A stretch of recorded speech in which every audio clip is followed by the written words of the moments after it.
Hello everyone. So we're going to begin with the next topic of this chapter. Not the next topic actually, just continuation of the previous topics, and along with that a little more explanation about the lens. So in the last video we had come across this formula, right, which is the relationship between the two refractive indexes and radius of curvature and image distance and the object distance. So all this relation we came across in this formula. This part of that formula, okay, this portion of that formula is called as the power of refractive index, power of refracting surface. So power of refractive surface means how much refraction can it do, okay, how much refraction, like what is the amount of refraction it can take place. That is called as the power of refractive surface, power of refracting surface in this portion. So in case they ask you to find out what is the power of refractive surface, use this formula. Just find the left hand side. That itself is nothing but the answer. Understood? So this is what called as the power of refractive surface. You are just substituting all the values here and finding the number. That number itself is nothing but power of refractive surface. So in case in the question you find this word, you don't get confused. It is just this. Clear, no? Simple. So one more I wanted to tell, and along with that, we'll move on to the next topic of lens. We all know what is generally lens. Correct? A lens means it is a combination of two or more glasses or two or more optic surfaces. Correct? So these rough idea I know, and this is a lens. I can tell my glasses are said lens, the eye lens, whatever we wear, all those things, and camera lenses, all those things. These camera lenses, everything. All these are called as lens.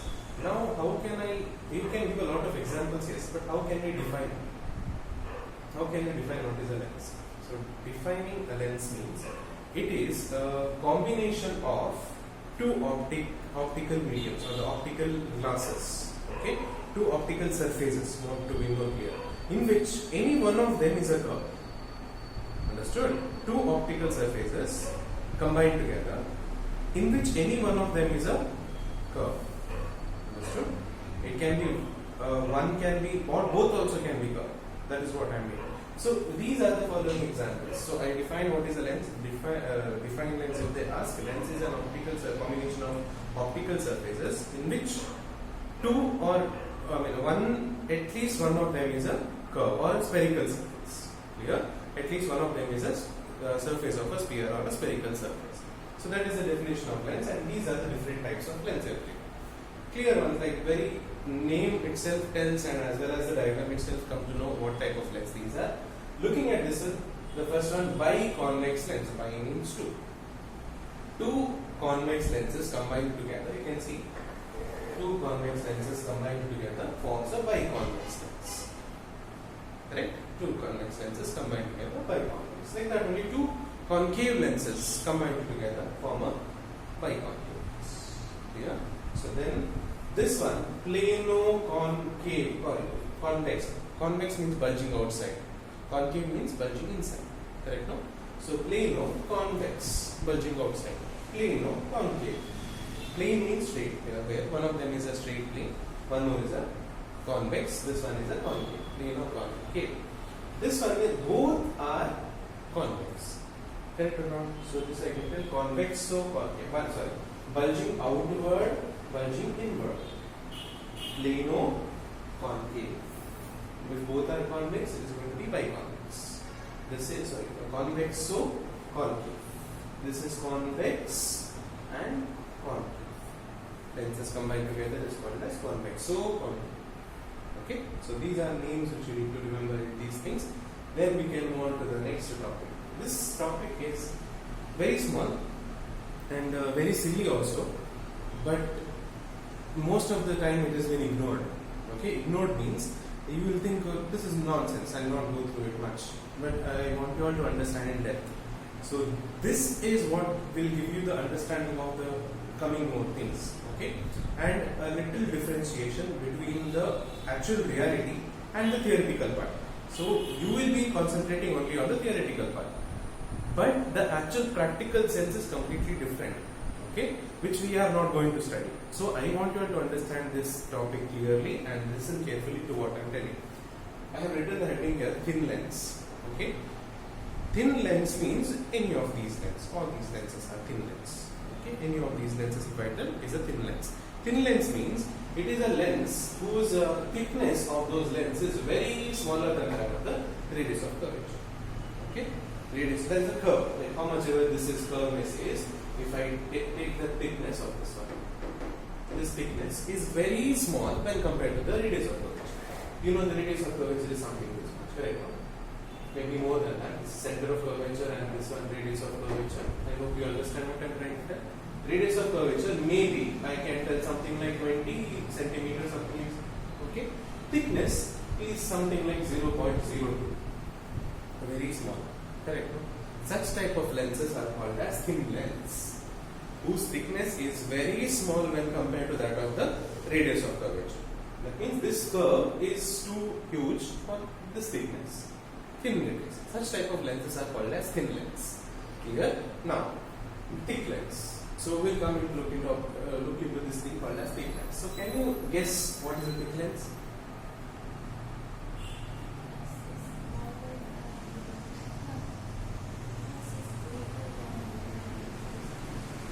Thickness is greater than the radius of curvature, which means you are telling me that it is going, if the radius of curvature is 20, thickness is 40 or 25. Correct? No? Like this. Which is not possible. Which the question here, this thing is very small than the radius of curvature. For thick lens, it is comparatively comparable. That means smaller than the radius of curvature only. Thickness cannot be greater than the radius of curvature. Correct or not? Radius of curvature is the bigger, huge part of it. If thickness cannot be greater than the radius of curvature, it will form nothing bigger than that of a sphere. So we are considering only sphere over there. So thickness cannot be greater than that of the radius of curvature. So this is where the twist can be asked in any type of a question. Thick with lens, is the thickness greater than the radius? You will think, oh yeah, correct. So I pick it. No, it is not. It is comparatively smaller, but it is thickness can be considered in the thick lenses. That is what I want to tell. In thin lens, thickness is reducted, which means we are not considering the thickness of the lens at all. Whereas here, we are considering the thickness of the lens. Clear? So, when we start considering the thickness of the lens, the things become more complicated. Agree or not? Yes. How? I tell you how. So, imagine that a light ray is falling on this. Okay, light ray will fall on the surface of the thick lens and all. You know, when a light ray travels from one medium to another medium, which of sufficient thickness, it undergoes refraction. Correct? Bending of light takes place. So bending takes place. Something like that. Then again, when it is coming from that thick lens to outside, again bending takes place. Refraction has taken place here in the huge angle. Correct? Which means I am telling, not only from this point to this point, within that only there is a refraction taking place. Correct? So this portion where the refraction is taking place in more ways, such type of lenses, the condition becomes more complicated. Whereas in the thin lens, if I talk about, so lens will come here, okay? There might be a slight deviation, or if it is passing through the optic center, it will pass. Optic center is the centermost portion of that lens only. Remember this thing, I'll tell you what is first optic center. I can define it more better than optic center is the optic center is the centermost point of that lenses. Two lenses, that combination of the centermost point. Similar to that of the spherical mirrors, we have pole. Similar to that, there is something called as optic center, through which if the light ray is made to pass through, it will pass undeviated, without any deviation. Okay? This thing is only possible in thin lens. But same thing if I try to do it in a thick lens. I pass the light through the optic center. Let me pass the light through the optic center. Okay, like this. What happens here is, like optic center in this one is not going to be the exact at the center. So it will shift like this, then undergo like that. Okay, this shifted optic center, which was supposed to be at the middlemost point, for the thick lens, the optic center shifts to be a little more on that side because of the refraction of the light rays taking place. Okay, so that is where the things become complicated in the thick lens. So there is the point where we avoid studying about the thick lens because we don't want any complication. We want to study simple things. Correct? No? Unless you get into the serious research about the lenses, that time you will come to study about various formulas based on thick lens. So right now, whenever we tell lens in the next coming topics, we are talking only about the thin lens. This is out of your doubt. Clear? Understood? So it should be very clear. So whenever they are asking a question about thick lens, so you should think, okay, whether this is the condition what I have studied. If they are simply telling lens or a thin lens, these are the conditions which you are studying and studying henceforth. Clear? So remember this topic over here, and all these details are related to thin lens only. We are not going to study anything about the thick lens. Okay? Fine. So optic center, I told you, it is the point on the lens, within the lens, where if the light ray is made to pass through it, it will go undeviated without any deviation or without any refraction, bending. Simple. Principal focus of a lens. Principal focus we have studied in the lower grade classes. If at all in the lens, okay, in any lens, I'll take a convex lens. Okay, I'll take a convex lens. If the light ray are made to pass through like this, you have studied about all that magnifying glasses, etc. Correct? No? All the light rays coming parallel to the surface of the lens, it will come and converge at one particular point. So all the light rays parallel to that principal axis, this is the principal axis, that will converge and meet at a point. This thing is called as the principal focus of the lens. Optic center is indicated as O, this is indicated as F. Principal focus of a lens. What if I send the lights in the other direction? That means if from here I am putting a torch, okay, it converges here, correct or not? What if I put the torch from this side? It will come and converge here also, isn't it? Like this.